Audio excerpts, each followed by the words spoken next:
Thank you very much. میں قابل صد احترام عہدیداران بار، اراکین بار، معزز ایوان میں تشریف فرما دوست،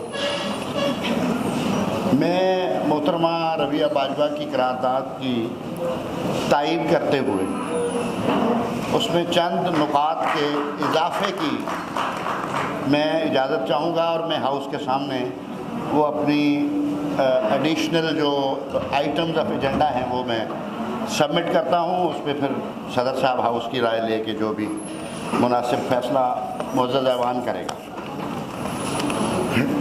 گزارش یہ ہے کہ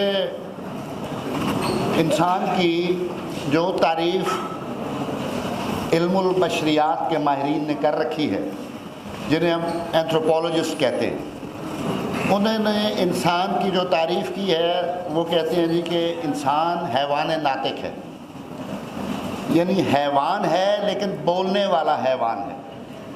حیوانیت سے انسانیت کو جو چیز ممیز و ممتاز کرتی ہے وہ اس کا گویائی کا ہنر ہے، اس کا اظہار کا فن ہے یا اظہار کا ملکہ ہے.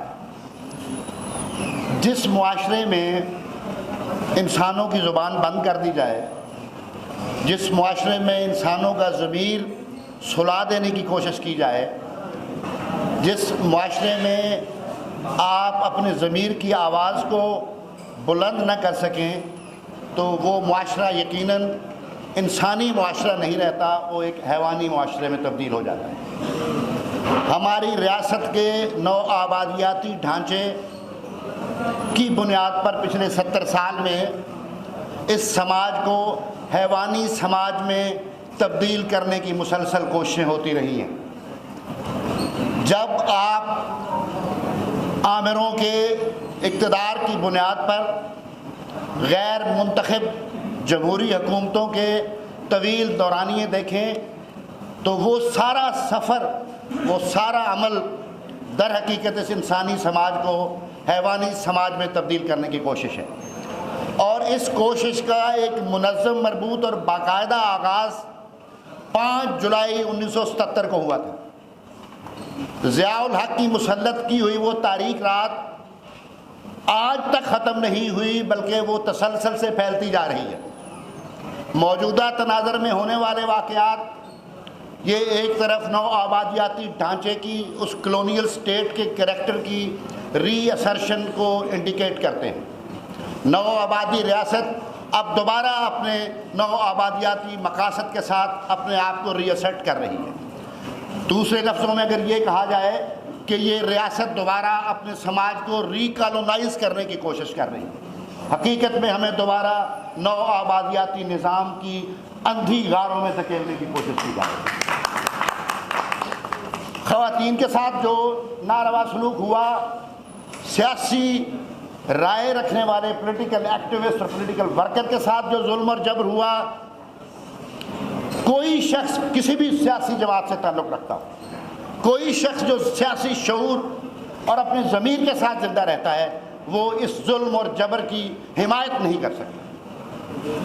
ہم سمجھتے ہیں کہ 1977 میں پیپلز پارٹی کے کارکنان کے خلاف جو ملٹری ٹرائلز ہوئے تھے وہ بھی غلط ہے. اس کے بعد دیگر سیاسی قیادتوں کے خلاف اگر ملٹری ٹرائل ہوئے تو وہ بھی غلط ہے. اور آج بھی سیاسی قائدین اور سیاسی کارکنان کے خلاف جو ملٹری ٹرائل ہو رہے ہیں، میری یہ گزارش ہے کہ اس آئٹم کو ایجنڈے میں شامل کیا جائے کہ سول آبادی اور شہری جو اس ملک کے شہری ہیں، جنہیں ہم سویلینز کہتے ہیں، سویلینز کا ٹرائل کسی بھی صورت میں ملٹری کورٹس میں غیر آئینی ہے.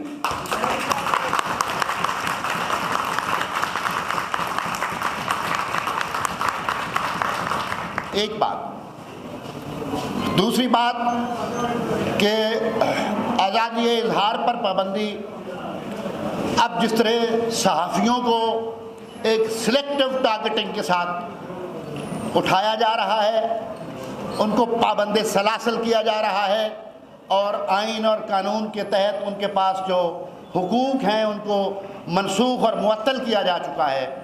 دوسرا میری گزارش یہ ہوگی کہ اس آئٹم کو بھی ایجنڈے میں شامل کیا جائے کہ جو صحافی اور جو شہری آج تک غیر قانونی حراست میں ہیں اور اٹھائے گئے ہیں، ان کا آئینی اور قانونی حق ہے کہ اکارڈنگ ٹو لا ان کو ٹریٹ کیا جائے اور ان کو برآمد کروایا جائے، اور عدالتوں میں ایک جو ریگولر جوڈیشل پروسیس ہے اس کے ذریعے ان کی جرائم اگر کیے ہیں تو اس کی سزا ہے، اگر نہیں کیے تو بریت کی صورت میں ان کی سزا ہے۔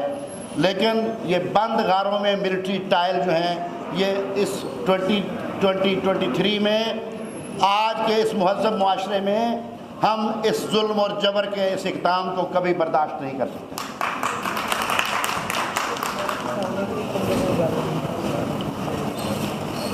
دوسری میری گزارش یہ ہے کہ آرٹیکل 10A 18ویں ترمیم کے ذریعے آئین میں آیا جس میں ڈیو پروسیس کی گارنٹی دی گئی۔ آرٹیکل 4، 9، 12، 14 پہلے سے موجود تھے۔ وہ کیا وجہ تھی کہ آرٹیکل 10A کو دوبارہ آئین میں داخل کیا گیا، اور اس کے نتیجے میں یہ انشور کرنے کی کوشش کی گئی کہ کسی شخص کے ساتھ انفیئر انویسٹیگیشن اور انفیئر ٹرائل نہ ہو۔ رائٹ ٹو فیئر ٹرائل کو فنڈامنٹل رائٹ کے طور پہ پروٹیکٹ کیا گیا۔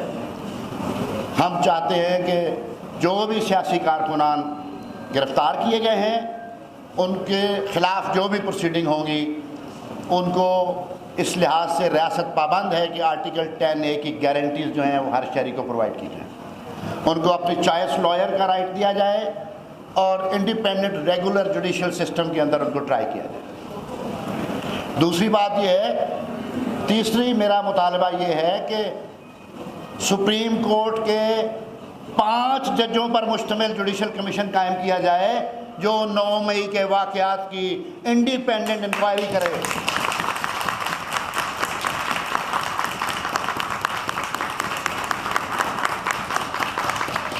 ون سائیڈڈ انویسٹیگیشن کی بنیاد پر یونیلیٹرل نیریٹو کو پروجیکٹ کیا جا رہا ہے اور حق اور سچ کو چھپانے کی کوشش کی جا رہی ہے۔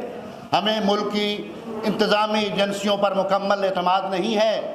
ہم کہتے ہیں کہ کم از کم 5 سینئر سپریم کورٹ کے ججز پر مشتمل اس کی جوڈیشل انکوائری کروائی جائے کہ اس معاملے میں کون ذمہ دار تھا، کس کی غفلت اور تساہل سے یہ واقعہ، یہ سانحہ رونما ہوا، اور اب اس کے نتیجے میں سیاسی کارکنان کو وکٹمائز کیا جا رہا ہے۔ میں گزارش کرتا ہوں، پی ٹی آئی کے دوستوں سے اظہار ہمدردی کرتا ہوں اور ایک آپ کو پیغام دینا چاہتا ہوں۔ حوصلہ رکھیں، خوفزدہ ہونے کی ضرورت نہیں ہے، سراسیمہ ہونے کی ضرورت نہیں ہے، دہشت زدہ ہونے کی ضرورت نہیں ہے۔ اگر ہم خوفزدہ، سراسیمہ اور دہشت زدہ ہو گئے تو اس کا مطلب ہے کہ عوام دشمن قوتیں جیت گئی۔ عوام دشمن قوتیں یہ چاہتی ہیں کہ ہم خوفزدہ ہو کر خاموش ہو جائیں۔ آپ حوصلہ رکھیں، یہ بات کا پلیٹ فارم اور ہم سارے لوگ پی ٹی آئی کے مظلوم سیاسی ورکرز کے ساتھ ہیں، اور میں اپنی قیادت سے یہ مطالبہ کروں گا کہ آپ بھی حوصلہ رکھیں۔ آپ کے ہوتے ہوئے ہمیں تسلی ہے، ہمیں حوصلہ ہے۔ اگر آپ تھوڑے سے کمزور ہوئے یا کمزوری کا کچھ مظاہرہ ہوا تو یہ پوری بار کی تکریم پر ایک سوالیہ نشان بن جائے گا۔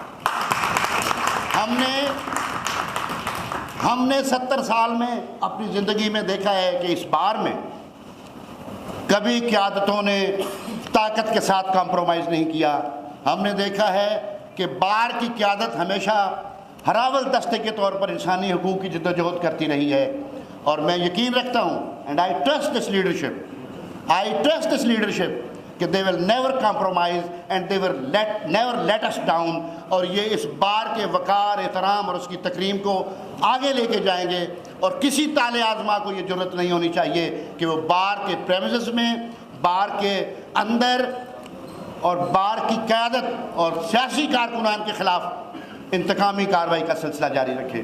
میری یہ تجاویز بذریعہ صدر صاحب آپ تک پہنچیں گی۔ میں اپنے معزز ایوان سے یہ درخواست کرتا ہوں کہ میری یہ جو تجاویز ہیں ان کو محترمہ ربیہ باجوہ کی جو قرارداد ہے اس کا حصہ سمجھتے ہوئے ان کو شامل کر کے ہاؤس اپنی رائے کا اظہار کرے. Thank you very much.